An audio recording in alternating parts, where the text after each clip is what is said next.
આપણે પાઠ સમજીએ તો કવિતા ચાલો ગીતડું ગાઈએ દોઢ ફૂટની દાઢી ને 4 ફૂટની ચોટલી ગદ્દા ઉપર બેસે ડોસો માથે મૂકી પોટલી ઠસ ઠસ જાય ફસ ફસ થાય ચોટલીના ઝૂલામાં બેસી પંખી ગીતો ગાય ચોટલી ઉડે પર પર દાઢી ઉડે સર સર ગધાની પૂંછડી લાંબી રસ ટાઢે ધ્રુજે થર ઠસ જો આ ગીત આપ્યું છે ગધાની આપ્યું છે અને આ ગીત કોને લખ્યું છે તો કે રમણલાલ સોની અહીં આપેલું છે તો આપણે કવિતા જો ગીત ગાયું હવે આપણે એને સમજીએ દોઢ ફૂટની દાઢી ને 4 ફૂટની ચોટલી દોઢ ફૂટની દાઢી એટલે કે દાઢીની લંબાઈ 1.5 ફૂટની છે અને ચોટલી તો કે 4 ફૂટની ચોટલી છે દેખાય છે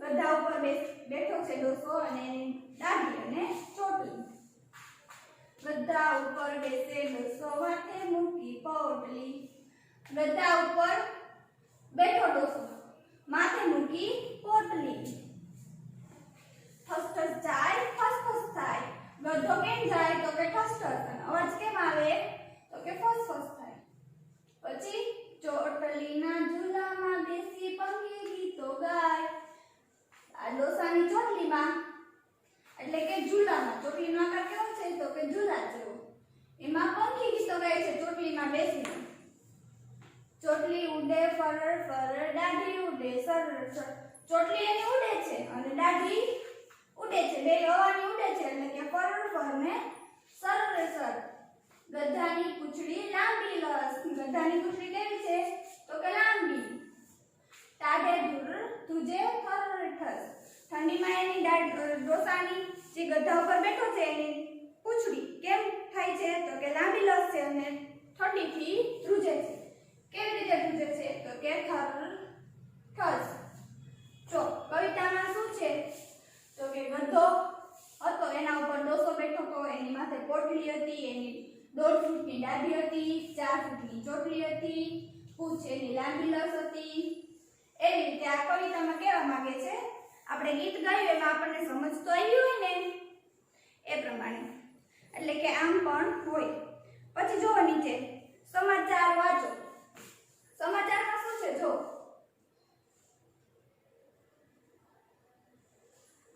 સમાચાર વાંચો એમાં જો આપણે ગપુ જેવા સમાચાર છે કે આવા સમાચાર આપણે ક્યારેય સાંભળ્યા ન હોય તો શું છે વડોદરામાં ખૂબ તાપ પડ્યો તળાવમાં લાગી આગ પાણી સુકાવા લાગ્યું અને બધી માછલીઓ જીવ બચાવવા ઝાડ પર ચડી ગઈ વડોદરા હતું એમાં ખૂબ તાપ પડ્યો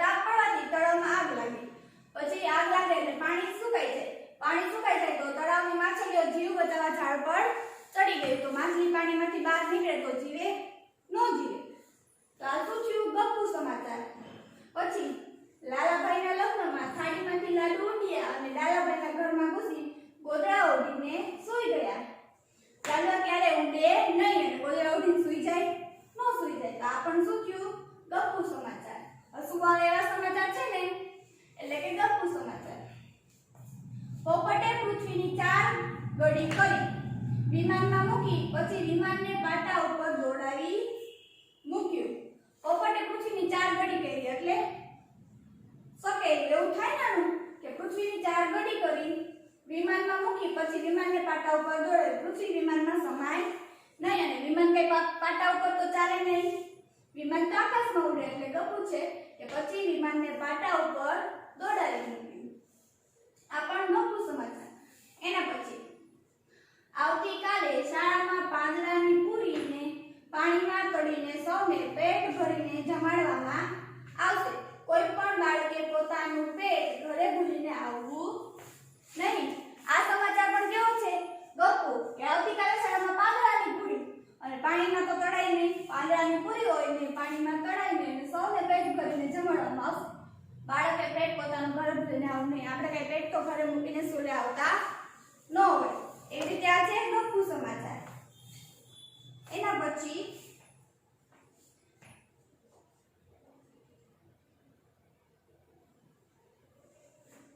વાર્તા વાંચીએ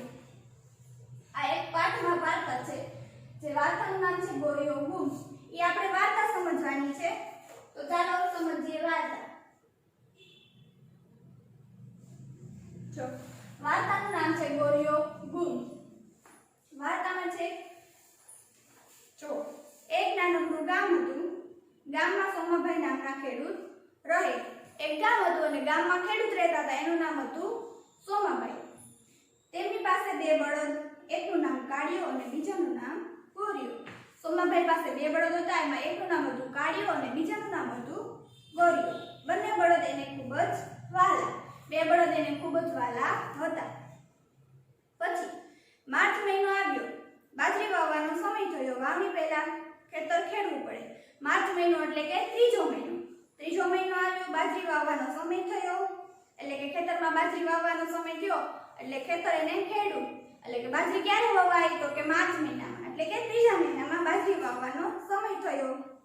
વાવણી પહેલા ખેતર ખેડવું પડે. વાવણી કરવી હોય તો પહેલા ખેતર તો ખેડવું પડે. એના પછી સોમાભાઈ પોતાનું ખેતર ખેડવા બંને બળદને લઈ ગયા. ખેતર ખેડવું એટલે સોમાભાઈ એના બળદને જે ઘરેથી ખેતરમાં લઈ જાય એમ બંને બળદને કાળિયાને અને ગોરિયાને બંનેને ખેતરે લઈ ગયા.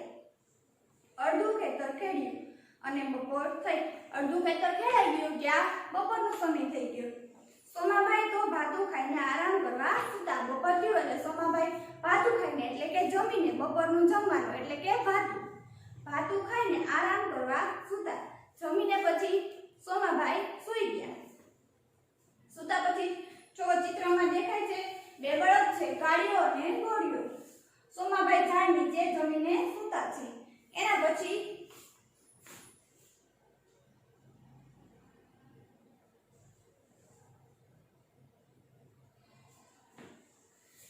જાગીને જોયું તો બે બળદમાંથી એક બળદ ગાયબ. કે સોમાભાઈ ઉઠ્યા તો જોયું ને, ઉઠીને જોયું તો બે બળદમાંથી એક બળદ ગાયબ. એટલે કે એક જ બળદ હતો, બીજો બળદ સોમાભાઈને દેખાણો નહીં. પછી ખેતરમાં કાળિયો જ હતો, ગોરિયો તો દેખાયો જ નહીં. એટલે કે કાળા કલરનો બળદ જ સોમાભાઈને દેખાયો, ગોરિયો બળદ દેખાયો નહીં. એટલે કે એક બળદ જે ગોરિયો બળદ હતો એ સોમાભાઈને દેખાણો નહીં. ખેતરમાં ઘણું શોધ્યું પણ ગોરિયો ક્યાંય ન જડ્યો. આખા ખેતરમાં જોયું પણ એનો ગોરિયો બળદ ક્યાંય હતો નહીં. પછી આગળ જો ગોરિયો ક્યાં ગયો હશે, આ સોમાભાઈને એમ થયું કે આખા ખેતરમાં જોયું ક્યાંય ગોરિયો હતો નહીં. એટલે આપણા મનમાં પ્રશ્ન તો થાય કે ગોરિયો ક્યાં ગયો હશે. ચાલો વિચારો, ગોરિયો ક્યાં ગયો હશે, વિચારશો ભાઈ. આપણને એમ થાય ને કે આપણે ખોવાઈ ગયા હોય તો આપણા મમ્મી પપ્પાને એમ થાય ને કે આપણે ક્યાં ગયા હશું. એટલે સોમાભાઈને પણ એમ થયું ગોરિયો ક્યાં ગયો હશે એવું મનમાં વિચારતા હતા. અને આપણા મનમાં પ્રશ્ન થાય અને એના મનમાં પણ પ્રશ્ન થયો. તો ચાલો આપણે આગળ જોઈએ કે ગોરિયો ક્યાં ગયો. બાજરી વાવતી વખતે પણ સોમાભાઈ તો ગોરિયાને જ શોધ્યો પણ ગોરિયો ક્યાંય ન જડ્યો. ઉઠીને પછી સોમાભાઈ બાજરી વાવતા હતા. બાજરી વાવતા પણ સોમાભાઈ શોધતા હતા કે ગોરિયો ક્યાં ગયો હશે.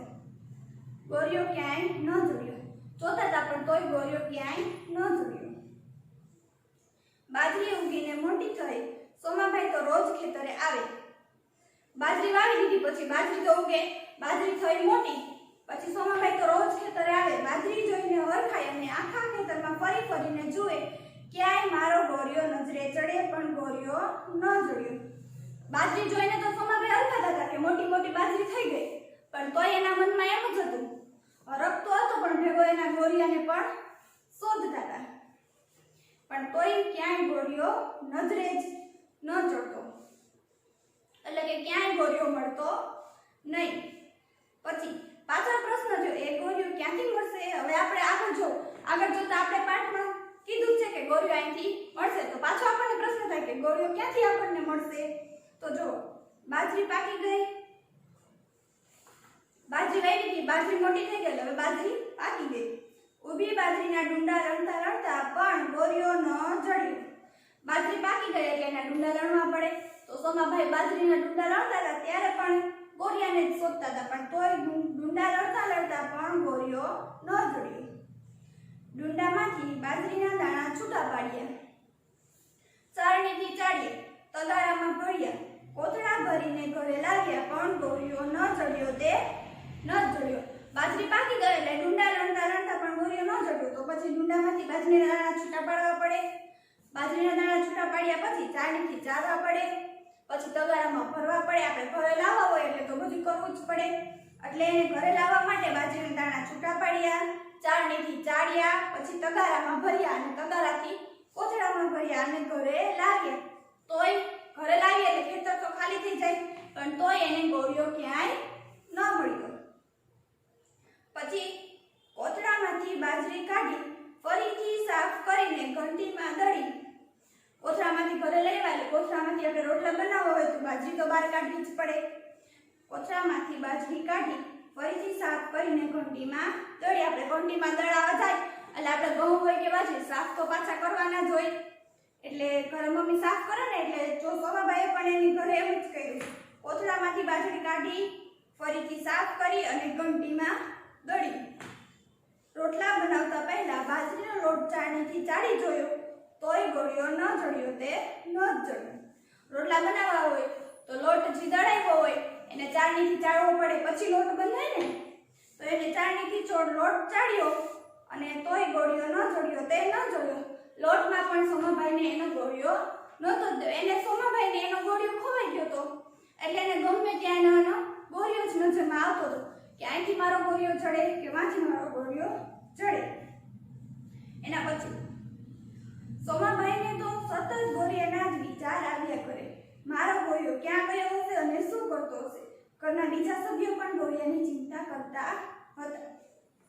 આપણે ખોવાઈ જાય તો આપણા મમ્મી પપ્પા જ આપણી ચિંતા કરતા હોય એવું ન હોય. આપણા આડોશી પાડોશી આપણા ઘરના બધા સભ્યો આપણી ચિંતા કરતા હશે, ક્યાં ગયા હશે, શું કરતા હશે, કરે ને એવી રીતે. એટલે આમાં સોમાભાઈને પણ એમ જ હતું. આખો દિવસ સતત એના સોમાભાઈ ગોળિયાના જ વિચાર કરતા હતા કે મારો ગોળિયો ક્યાં ગયો હશે અને શું કરતો હશે, એવી રીતે.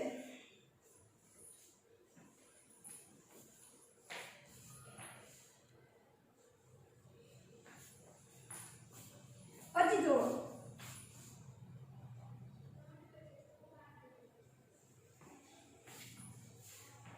નવી બાજરીના પહેલા રોટલા તૈયાર થયા. સરસ મજાના ગરમા ગરમ મોટા મોટા રોટલા સૌ સાથે જમવા બેઠા. પછી જો નવી બાજરી એને લોટ ચાળ્યો તો લોટ બાંધીને એને રોટલા બનાવ્યા. તો નવી બાજરીના પહેલા રોટલા તૈયાર થયા. રોટલા બની ગયા. કેવા બન્યા હતા? સરસ મજાના ગરમા ગરમ અને મોટા મોટા સૌ સાથે જમવા બેઠા. સોમાભાઈનું આખો પરિવાર સાથે જમવા બેઠો. શું જમવા બેઠો? તો કે ગરમા ગરમ મોટા મોટા સરસ મજાના રોટલા. પછી પાછો શું આપણે પ્રશ્ન વિચારવાનો કે તમને લાગે છે કે ગોળીઓ મળશે? પાછો આપણે વિચારો, પ્રશ્ન કરો કે ગોળીઓ હવે મળશે? બાજરી ઉગી ગઈ, વવાઈ ગઈ, ઘરે આવી ગઈ તો ગોળીઓ મળ્યો નહીં, તો હવે મળશે એવો વિચાર આવે ને. તો જુઓ હવે આગળ. સૌની થાળીમાં રેવા બહેને એક રોટલો મૂક્યો. જમવા બેઠા એટલે આપણા મમ્મી આપણને પીરસે ને એવી રીતે સોમાભાઈના પત્ની, શું નામ એના પત્નીનું નામ? તો કે રેવા બહેન. રેવા બહેને એક રોટલો મૂક્યો. સૌની થાળીમાં એક રોટલો મૂક્યો. સોમાભાઈની દીકરી સપનાને કોપટી બહુ ભાવે. રોટલાની કોપટી એટલે કે જે કડક કડક થઈ હોય ને આગળના ભાગની એને કહેવાય કોપટી. ઈ કડક કડક હોય એટલે એની સોમાભાઈની છોકરી સપના એને રોટલાની કોપટી બહુ ભાવે. પછી આગળ તેણે હળવેકથી રોટલાની કોપટી ખોલી. રોટલો ખાય એને કોપટી બહુ જ ભાવે એટલે આમ કોપટી ઉખાડી દીધી. એટલે કે રોટલાની કોપટી ખોલી અને એકાએક મોટેથી ચીઝ પાડી. કોપટી ખોલી ત્યાં એને ચીઝ પાડી. શું ચીઝ પાડી? તો કે બાપુ આપણો ગોળિયો. એને ચીઝ પાડી કે બાપુ આપણો ગોળિયો. સોમાભાઈએ તો થાળીને ધકેલી કૂદકો માર્યો અને કોપટી નીચે જોઈ તો ગોળિયો નિરાંતે બેઠો બેઠો વાગોળતો હતો. તો જો રોટલાની કોપટી ખોલી તેમાં શું હતું અંદર? કે ગોળિયો. રોટલાની કોપટીની અંદર ગોળિયો હોય? તો કે ન હોય. પણ એને ક્યાંથી મળ્યો ગોળિયો? તો કે રોટલાની કોપટીમાં. સપનાને દેખાયું. સોમાભાઈ તો થાળી ધકેલીને કૂદકો માર્યો અને કોપટી નીચે જોઈ તો ગોળિયો નિરાંતે બેઠો બેઠો વાગોળતો હતો. ગોળિયો શું કરતો હતો? રોટલાની કોપટી નીચે બેઠો બેઠો વાગોળતો હતો. સોમાભાઈ તો નાચવા માંડ્યા. મળી ગયો મારો વહાલો ગોળિયો મળી ગયો. એને એનો ગોળિયો મળી ગયો એટલે એને આનંદ થયો. આનંદમાં શું કરવા માંડ્યા? નાચવા માંડ્યા અને કહેવા માંડ્યા મળી ગયો મારો ગોળિયો મળી ગયો. તો જો આપણને વાર્તા સમજમાં આવી. શું હતી વાર્તા? તો આપણે ટૂંકમાં સમજીએ તો એક ગામ હતું. ગામમાં સોમાભાઈ નામના ખેડૂત હતા. એને બે બળદ હતા. બે બળદનું નામ કાળિયો અને ગોરિયો. તો એ બે બળદ હતા એને માર્ચ મહિનામાં બાજરી વાવવાનો સમય થયો ત્યારે એ ખેતર ખેડવા લઈ ગયા. પછી ખેતર બપોરનો સમય થયો એટલે સૂઈ ગયા. ઉઠીને જોયું તો એક બળદ ગાયબ. કયો બળદ ગાયબ? તો કે ગોરિયો. પછી એને શોધમાં બાજરી વવાઈ ગઈ, ઉગી ગઈ, ઘરે આવી ગયા, રોટલા બની ગયા, તોય એને ક્યાંય ગોરિયો મળ્યો નહીં. પછી એનો અંતે ક્યાંથી મળ્યો? તો કે રોટલાની પોપટીમાંથી. કોને દેખાયો? તો કે સોમાભાઈની છોકરી સપનાને. પછી એને એવી રીતે ગોળિયો મળી ગયો.